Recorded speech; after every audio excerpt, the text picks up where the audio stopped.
Naghahanap ka ba ng 150cc na motor? Budget friendly? Pangmasa ba?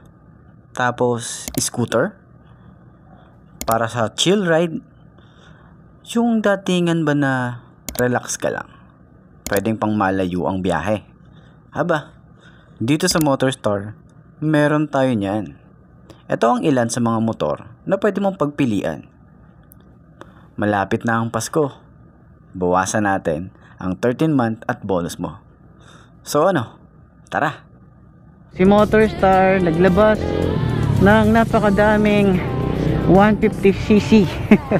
Isa yata si Motorstar sa napakadaming 150cc na mababa. Yung price niya is pangmasa, no? Feel the cold world try to put me on my knees, and I feel all of the pressure to provide everything, so I keep my head down. Unahin natin itong Easy Ride 150N. Ito na yata ang unang maxi scooter na nilabas ni Motorstar, na pangtapat sa kilalang brand na alam natin. Mabibili mo lang ito sa halagang 65,000. Oo, mura kung tutuusin, kumpara sa kilala nating brand na NMAX. Oo, hawig ito sa NMAX ng Yamaha. Para sa mga walang pambili ng NMAX, pwedeng-pwede itong motor na to. Marami na rin tayong nakikita na gumagamit nito sa kalsada. Para sa kanyang mga specification, ito ay single cylinder, 2 valves, rin itong 4-stroke, air-cooled na rin to, 150cc, CDI na rin ito, na may maximum power na 7.5 horsepower at 7,500 RPM, na may maximum torque na 7.5 Newton meter at 6,000 RPM. Nga pala, ito ay carburetor, may kickstart at electric start, CVT at may 6.6 fuel capacity. Single overhead cam na rin ito, na may braking system na disc brake sa harap at sa likod. Para sa front and rear size, pareho silang 130/60 by 13. Pareho silang tubeless. Pareho din silang naka-mugs. Mabigat itong motor na to, nasa around 115 kg, na may seat height na 760 mm. Talagang pang Pinoy yung height niya. So nga pala, ito ay merong iba't ibang color variant katulad ng black, blue, red, white, matte black at matte gray. So meron din itong matte orange.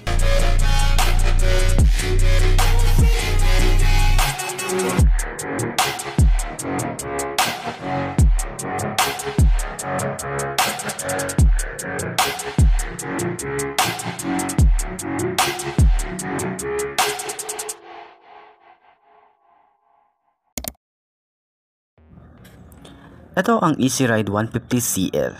Kung mahilig ka sa motor na may gulay board, look alike ng Click 150 at may mababa ang presyo, itong motor na to pasok sa panlasa mo.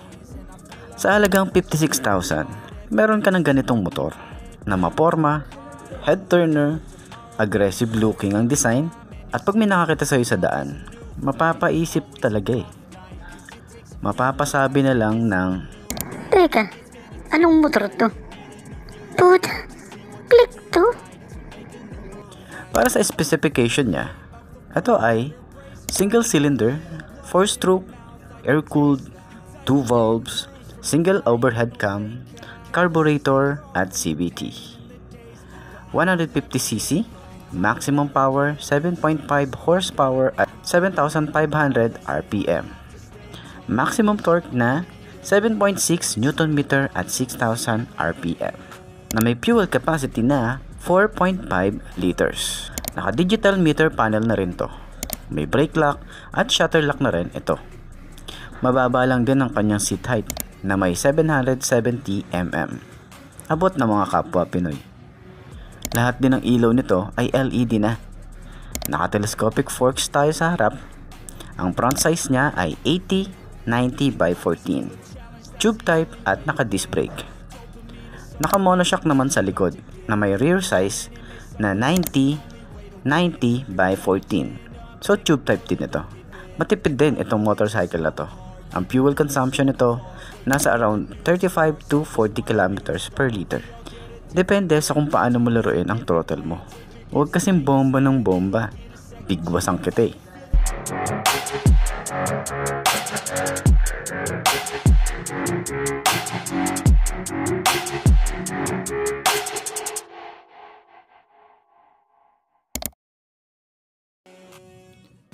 Ito naman ang Easy Ride 150P.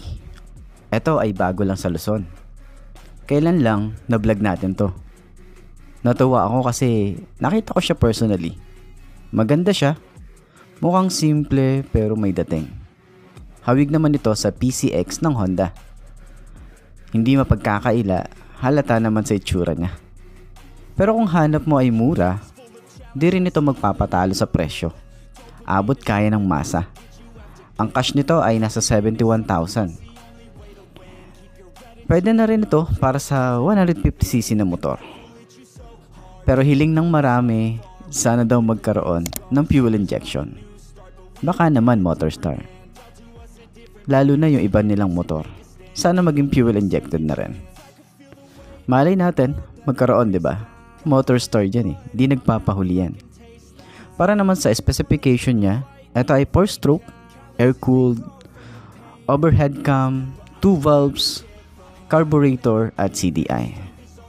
149.6cc to be exact yung kanyang displacement, na may fuel capacity na 10 liters. So, malayo na rin yung mararating na ito. Kahit ito ay carb type.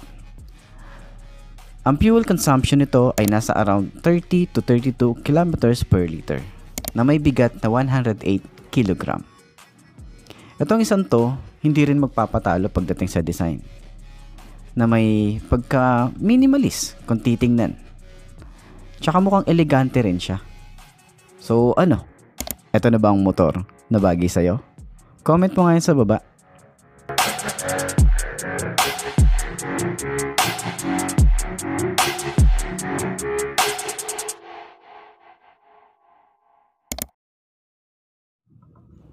Ito naman ang Easy Ride 150Q. Ang presyo nito ay nasa 68,000. Isa din ito sa mabentang motor nila. Pero skip na natin to. Rekta na tayo sa top 1. Can I face this? Can I make it?